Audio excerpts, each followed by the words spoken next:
Hello, divers, and welcome.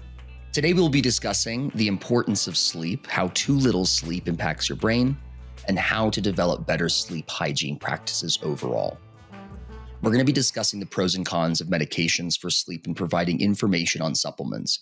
Before trying anything you hear about on today's episode, please speak to your doctor and/or prescribing physician before starting or stopping any medications or incorporating any supplements.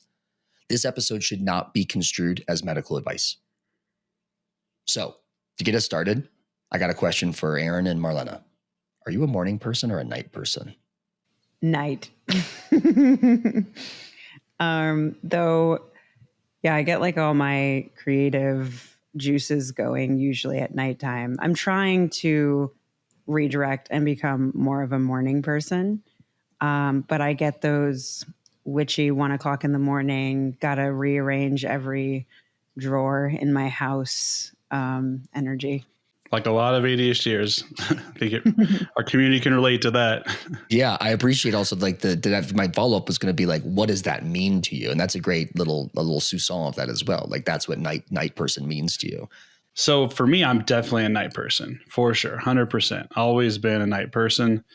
And I used to feel really kind of guilty about this too. So like a lot of ADHDers out there, it's hard to live in a world that expects us to wake up for school early in the morning and work early in the morning and function if you are a night owl. So, and again, I'm going to come back to you guys both because I want to know like what those activities and what that looks like to you as a night person, because I, on the other hand, am the sole morning person in this group of three, and I am a renowned morning person. I have an amount of energy that is considered alien to most at 7 a.m. And that has been the case since I was very little. We might be wondering how many people out there are night people versus morning people. And this has to do with your chronotypes. This is hardwired in your DNA. So I think a lot of people might think, oh, this is a choice.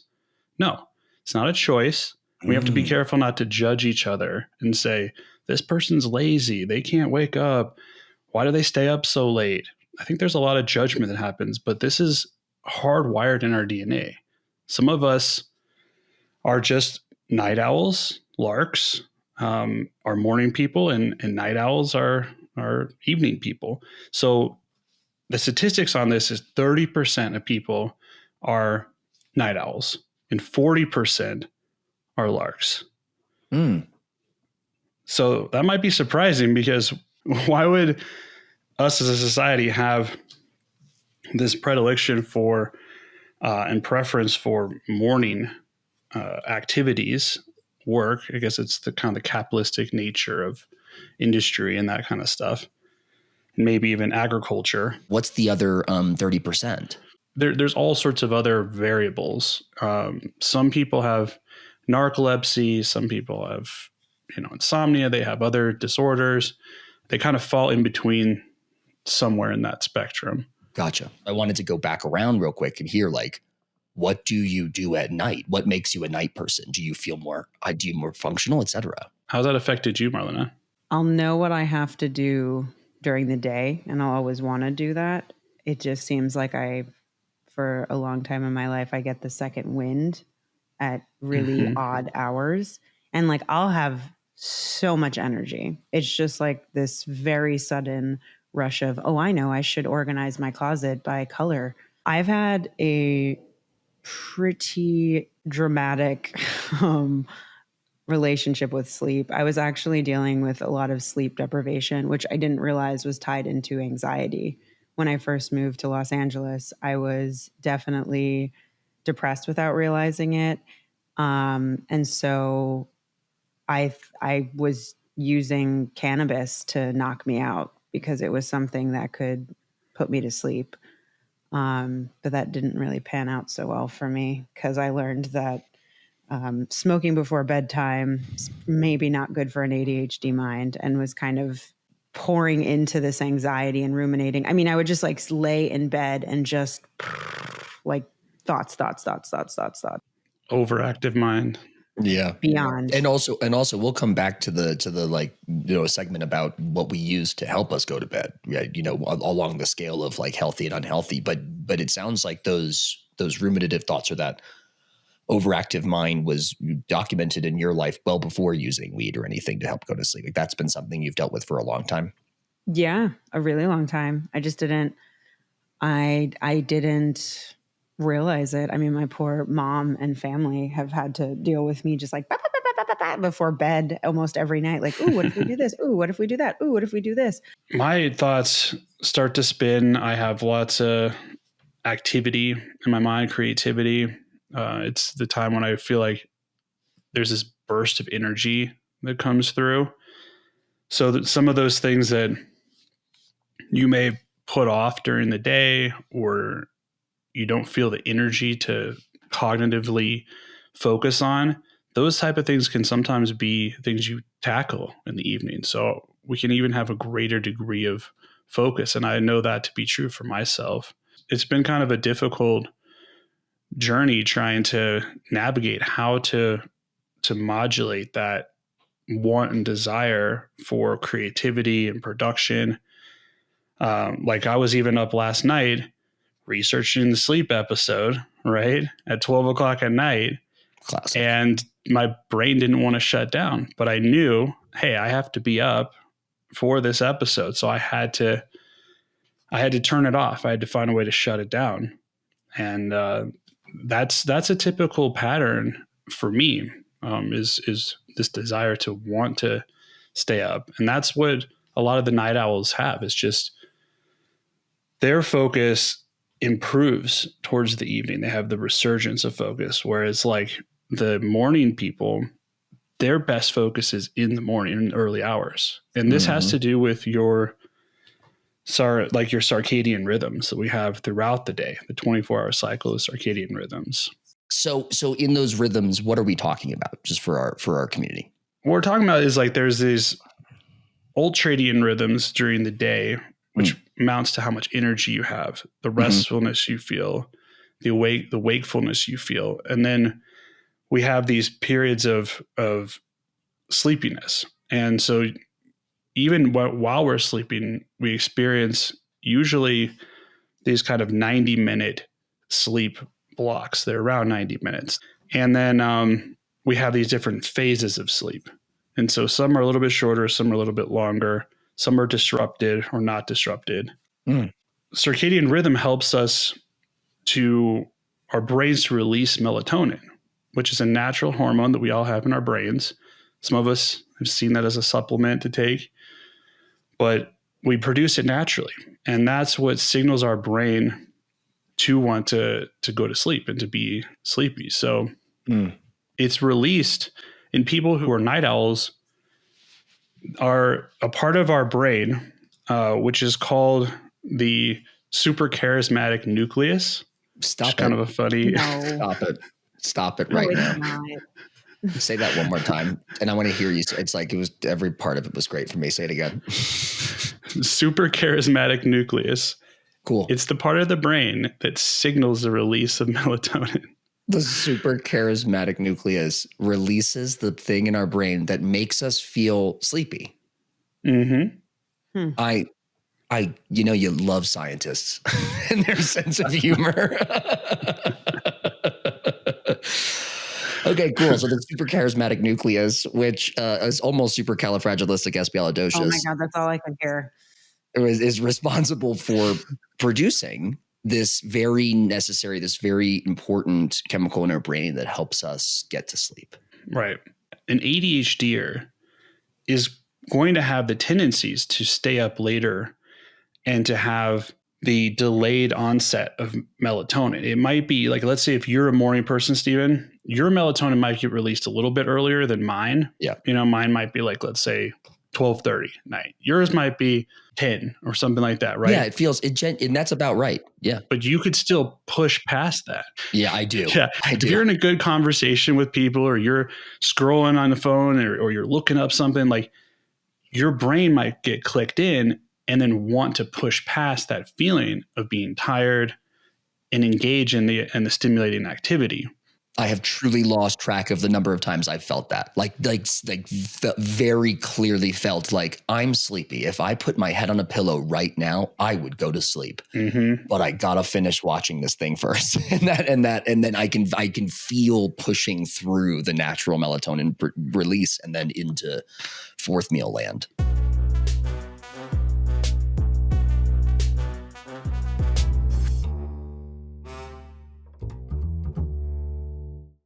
If we don't listen to our body and we don't have a set time where we go to sleep and wake up each day, if that is thrown off by too much, what happens is our brain doesn't know when to release the melatonin, and we start releasing this earlier in the day as well. And so the amount of light we bring into our eyes, the amount of melatonin release, all that stuff is controlled by our circadian rhythms.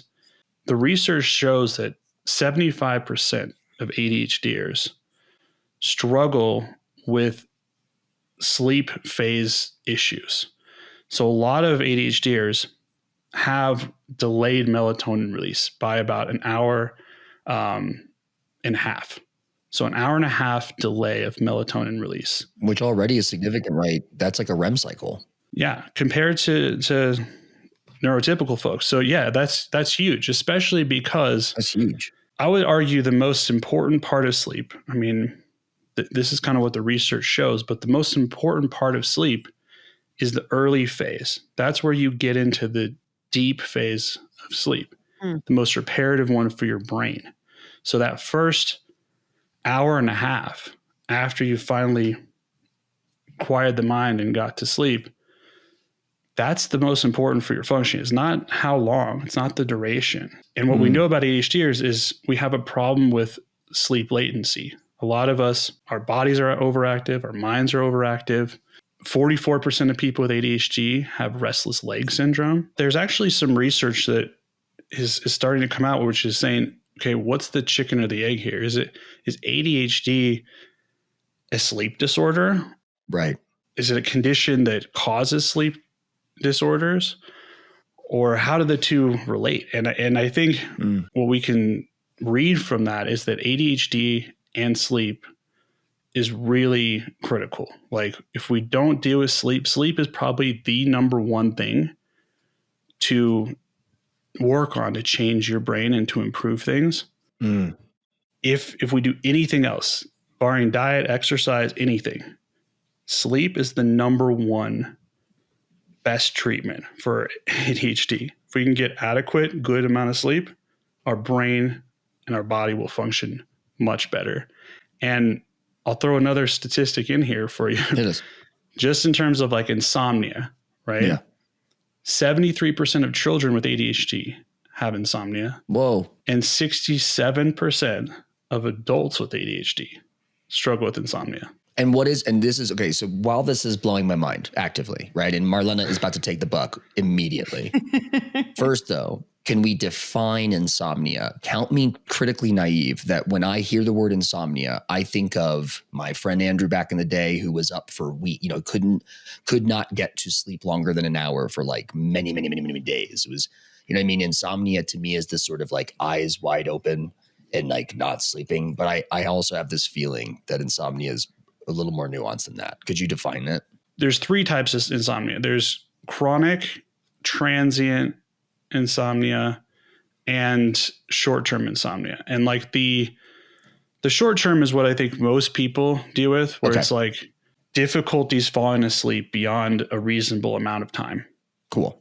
If someone's an hour, 2 hours, 3 hours into the night and they're not able to sleep when they want to sleep, that's insomnia. Or if they wake up too early and they can't get back to sleep, Marlena, and they're really trying, that can also be, a type of insomnia as well. Well, not only did I learn later on from a therapist that I had gotten into a pattern where I was actually so afraid of not being able to fall asleep or stay asleep, that I was like bringing that to the table. So even before my brain started slowing down, I was like, oh my God, I need to go to sleep. I need to go to sleep, because if I don't go to sleep, then I'm not going to get good sleep. And then tomorrow I'm not going to get sleep, because there would be streaks of time where I think, because my brain is so stimulated too, like I would be able to push through. And especially with my line of work, like I would have 3 hours sleep, 4 hours of sleep, 5 hours sleep, 3 hours of sleep, 6 hours of sleep. I mean, it was just so erratic.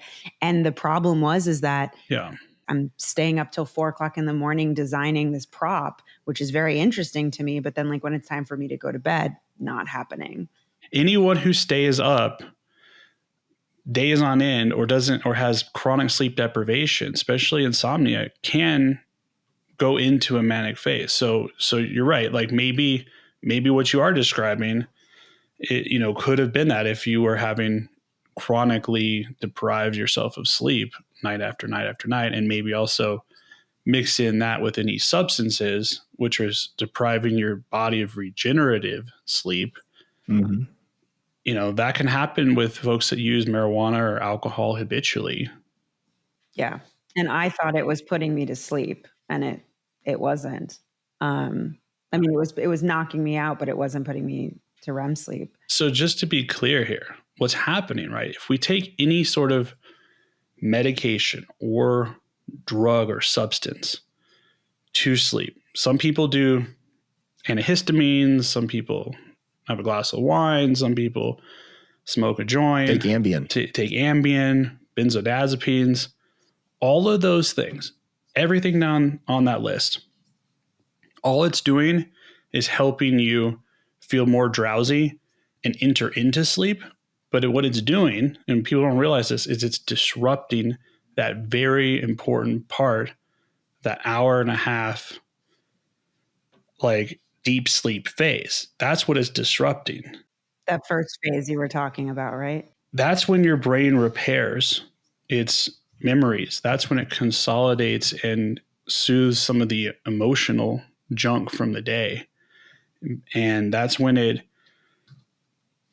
prunes and trims and helps your brain actually build its cognitive capacity and make logical decisions for the next day.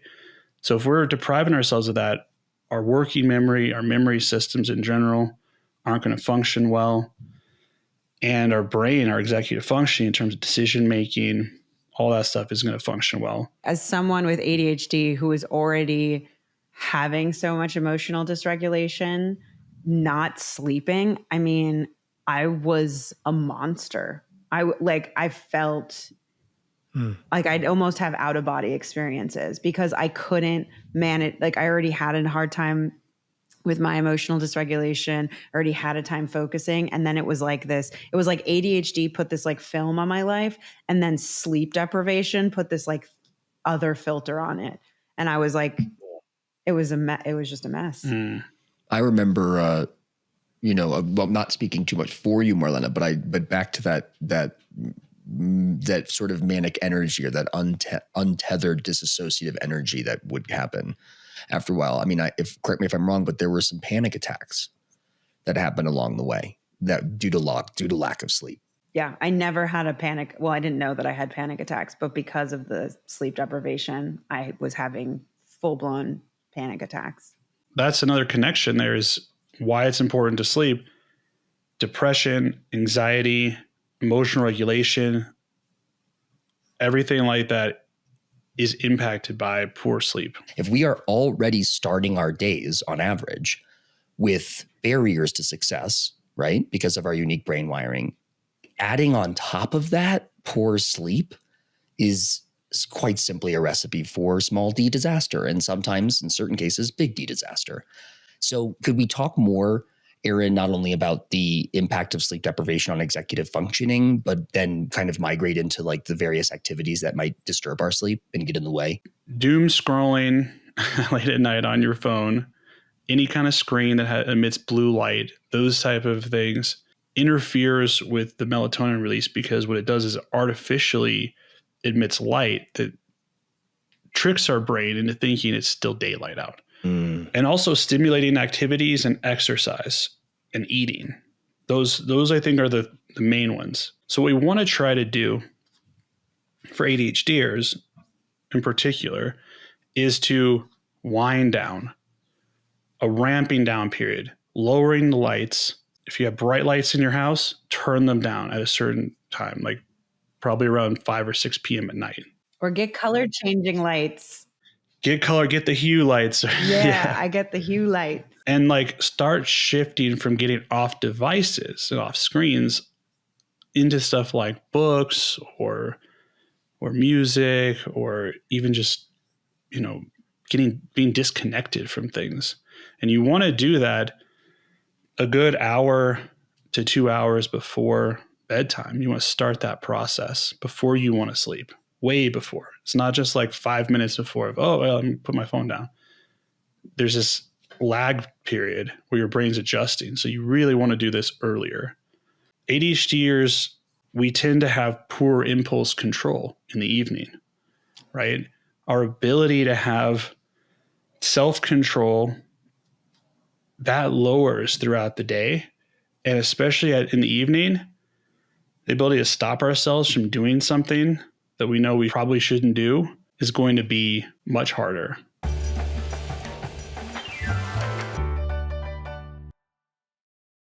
And one feeds into the other, at least for me, like I think I tell myself, oh, if I'm watching this show because it's winding me down, I don't have to use my brain. So I can just watch this show, but I'm not just going to watch this show. I'm going to make some popcorn and chips. And like, it just becomes this like numbing. I trick myself that this is my wind down. Like I don't have to think. I just get to like look and watch, and my brain turns off. So what I've tried to do is I've actually moved that earlier for myself. I know I'm going to want to do this. I don't want to deprive myself of that time.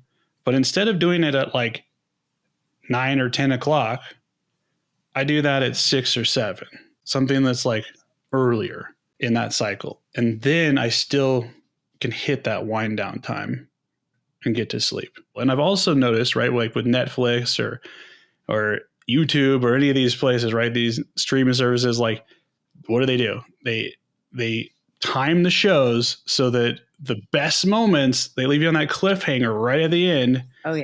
So what I've tried to do for myself is try to pause it in the middle, because that's the point where they've usually resolved the catharsis thing from the last episode, right? That's the resolution is right at the middle of the episode. And then the end is when they peak again and they're like, oh, cliffhanger. I'll watch like half, and that's where I'm going to stop. Before Marley goes on, I was going to actually highlight Marlena. I was like, speaking for the Marlenas of the world who works in the same narrative industry I do. Hey, Marley, how does it strike you to stop something in the middle of it? Oh, that would never happen for me. Cool. So Marlena, what would you have to do in this instance instead of something that is food related? Because I definitely have oral fixation, and that's like part of my joy in going to the theater, watching film. I saw recently they were talking about ADHDers and food relationships. And instead of, making a bowl of popcorn or bringing the bag of snacks over, you make yourself a plate. And you're like, this is a portioned amount of snacks that I'm allowed to have, which will then last me one episode. And like, I know that sounds silly. Oh, I like that. Chaining it to the episode. Like once this plate is done, the episode is done. We are done. You can have it for this episode. Enjoy this amount. So then you're not just, because, once you start eating too, like your digestion starts, like you start waking up more. Mm-hmm. So I really appreciate this element of hygiene, right? This element of routine and ritual. I'm going to portion control this snack that I'm having late at night such that by the end of this snack, this episode's done and we start our bedtime time. Whatever cue works for you, an environmental cue, try to find some environmental cue that's going to trigger you to want to start that process, that routine of stopping the show, switching, transitioning into something else. And I think sometimes we have to be really careful about this. So, in order to like build a healthy routine, we need to actually set an alarm. So we usually set alarms for waking up, but do we set alarms in the evening for winding down? I do now. Awesome. You do? Nice. Well, I think as someone who's experienced so much sleep deprivation, I have now I tried everything from like alarm clocks with essential oils to tinted glasses, to my sleep wind down alarm. Yeah, I've become I've tried it all. I have my colored lights that I put on at a certain time because I read that like, you know, the more like yellows and reds are really good for like winding down, and even like deep purples. So I kind of now choose when my little alarm goes off, I just start queuing up my lights. And as an ADHDer, we love process, and like we love pretty things. And so it feels like this fun little routine I get to make, like, oh, it's this time I'm going to like cue on my blue light and my purple light. And now I put some lavender oil on, and it can be fun. You can make it fun. And here's a tip for that. If you have Alexa or Google Home or one of those, or you even have an iPhone, you can set up shortcuts, and you can set those on a timer. So, you know, tell Alexa, tell Google Home, whatever, like, hey, cue these lights at this time, do this in a sequence. So you don't have to make the conscious choice, because that's the hardest thing for ADHDers is in the moment when you have that really tasty snack and your brain's telling you, oh, just go get another bowl. And hey, this episode's really good. You worked hard today. You can stream one more. Just, you know, why limit it, right? When your brain's telling you that, that's when, hey, the lights start to change on their own. Your smart plug shuts off your TV. Your phone goes into, you know, browser blocking mode, sleep hygiene, digital hygiene, or screen time mode. What we can actually do is preempt and pre-decide, because we know the impulses are weaker. Self-control is weaker at those moments.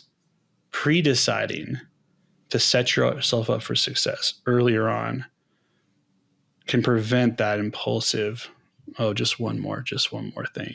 I want to highlight for our community, for our ADHDers, our fellow divers, there is no perfect system, right? And I can speak for myself, but probably everyone here, that we've started and stopped and gone through phases of evening and morning routines. Yes? Yeah.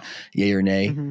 Yeah, so it comes and goes, the ability to commit to this, right? The willingness and the sort of energy management to commit to these routines. I'll speak for myself and say that I've gone through probably 4, 5, 6 different iterations of a nighttime routine. But the bigger and broader point, the bigger intention here, the bigger focus should be, right?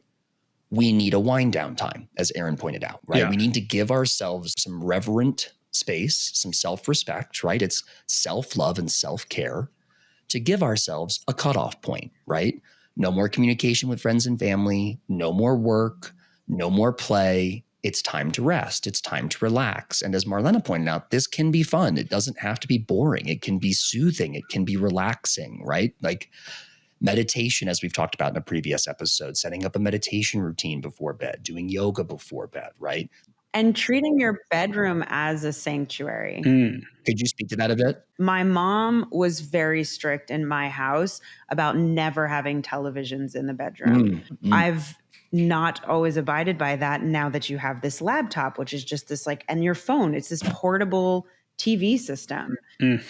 Totally. I've made rules now. Even with eating, I was so bad. I did so much snacking in my bed, but now I've just decided like, my bedroom, my bed is a sanctuary. And the only things that I do here are for sleeping or sleeping. Or sex, you know, we can this is the adult. Okay, this is adulting. These are the adult versions. Okay, we can say sex. In a world in which, as Marlena pointed out, we have tiny hand computers in our pockets, and then we have other computers and tablets and just like screens on screens on screens. And pretty soon people are going to own the cheaper version of Apple goggles that are just constantly like presenting you with virtual realities, right? We are heading in a direction of more tech, not less tech. So it's important for all of us to be aware of, mindful of the fact that we have the control. We still have the control over our domiciles, over our bedrooms. We can extricate all tech from them. We can leave out the shiny screens. And I have found that warm lighting, colored lighting, scents, right? As Marlena pointed out, lavender oils or other kind of essential oils, creating a special and private and quiet and calm bedroom is such a huge deal, right? Yeah. Something that when you open the door, you naturally go,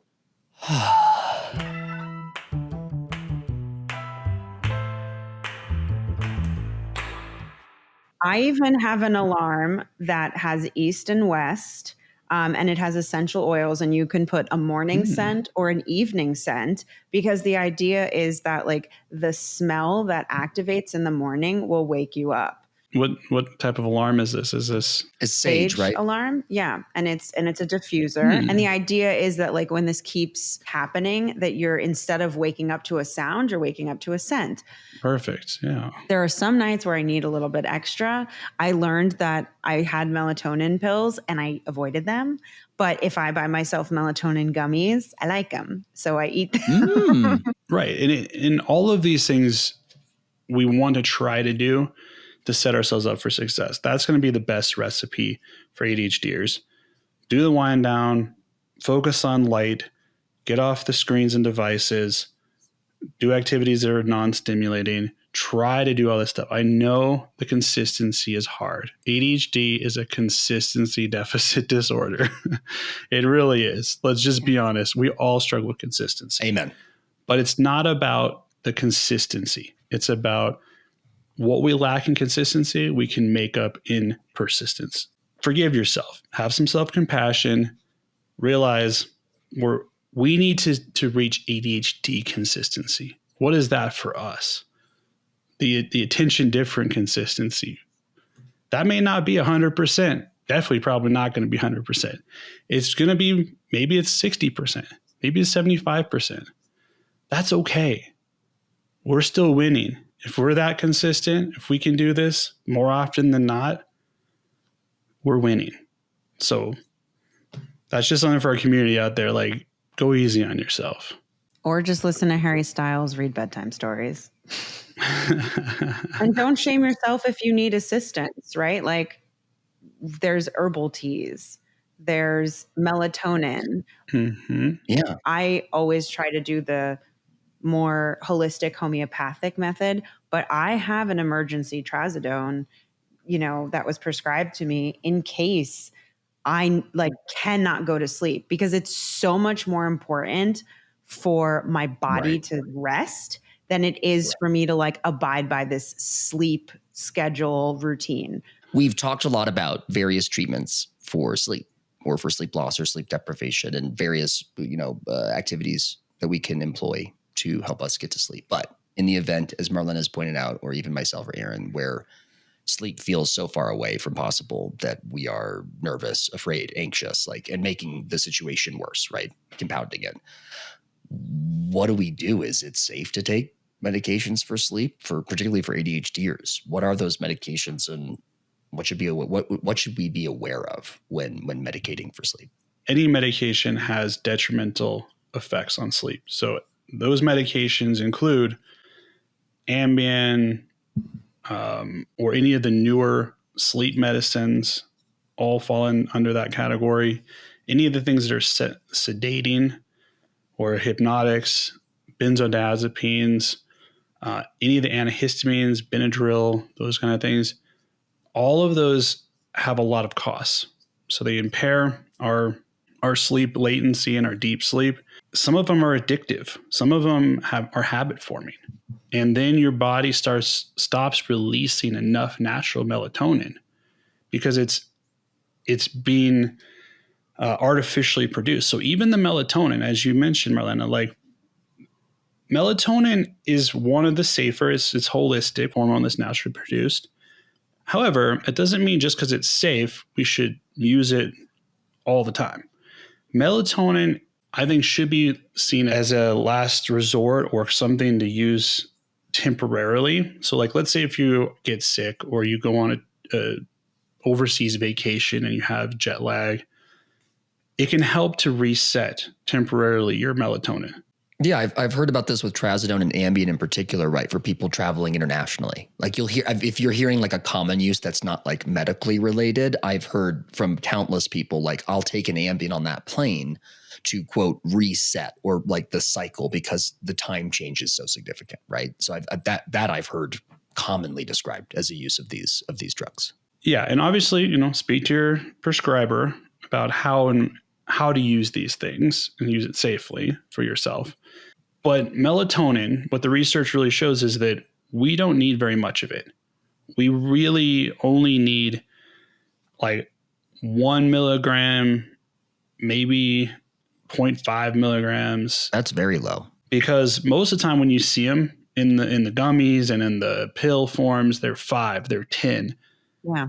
And you know why? Is because it's marketed that way. People take it and they want to feel an effect right away. They don't want to wait the 30 to 45 minutes.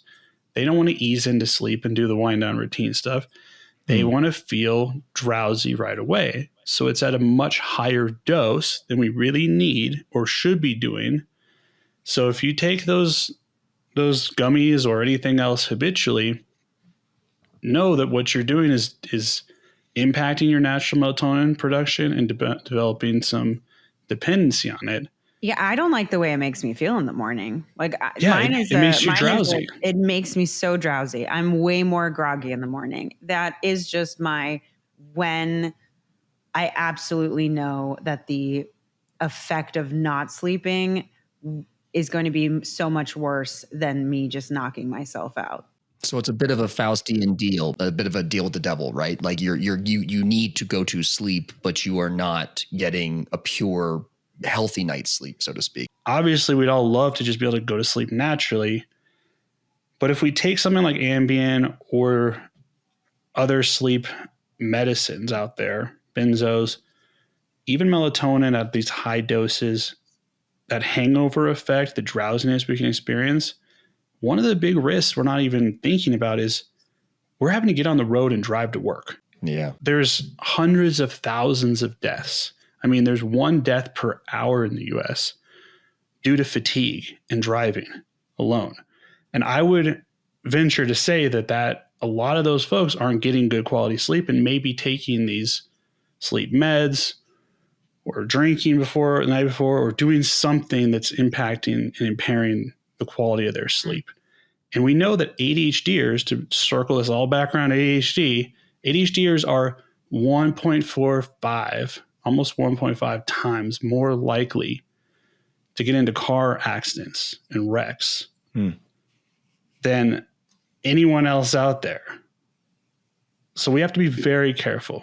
Yeah, I'd only tweak that, but just by saying that even if it's not a nefarious thing, some people work 4 jobs or 3 jobs. You know what I mean? Like some people can't get a full night's sleep because our country is screwed in certain ways, right? Economically speaking, socioeconomically speaking. If you have shift work, late night work. There are a number of reasons that sleep is interrupted. But to Aaron's point, if there are any ways around sleep disruption, if there are any ways to commit to and gift yourself a full night's rest, whatever that means to you consistently, if that's because of your life circumstances, only 5 hours a night, but it's consistently 5 hours a night and kind of the same time, and your brain starts to get used to that bedtime and that rise time, we would all prefer 7 to 8. But what we're talking about here, which Aaron said earlier, consistency, right? We're talking about consistent sleep habits. And the more that we can commit to consistent sleep regularly, right, the more healthy we're going to be and avoid some of those, we don't want to be a statistic. Yeah. And guess what else helps sleep with rumination? Therapy. I didn't realize how connected my emotions and my psyche were to my sleep. I mean, that sounds obvious, but I just kept feeling like my body was betraying me. And I didn't realize so much of my life was coming to the bedroom with me. Like, because like when you lay down, that was when I was kind of rehashing conversations, like having a lot. I mean, I know, especially ADHD women, like self-worth and insecurities can really just sabotage your evenings. Yeah. Instead of reflecting on my day with gratitude and like, wow, I'm really grateful that I have this, which is something that I've implemented in my routine and really helpful. I was just instead rehashing, like, I can't believe I said that to this person, and I hope this person didn't mean this, and I do. And it was just this like endless loop. And going to therapy and incorporating mindfulness and meditation into my life really helped.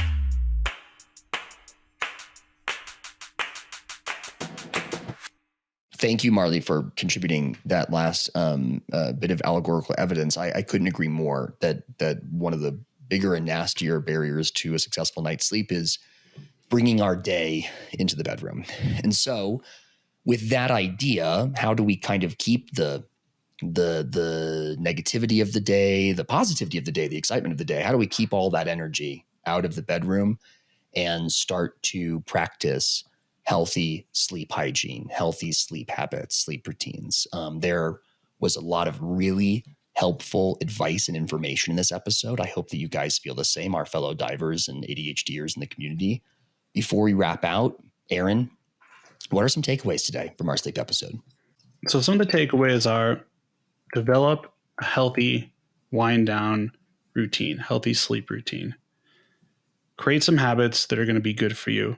Put your phone away from the bed. Use an old-fashioned alarm clock.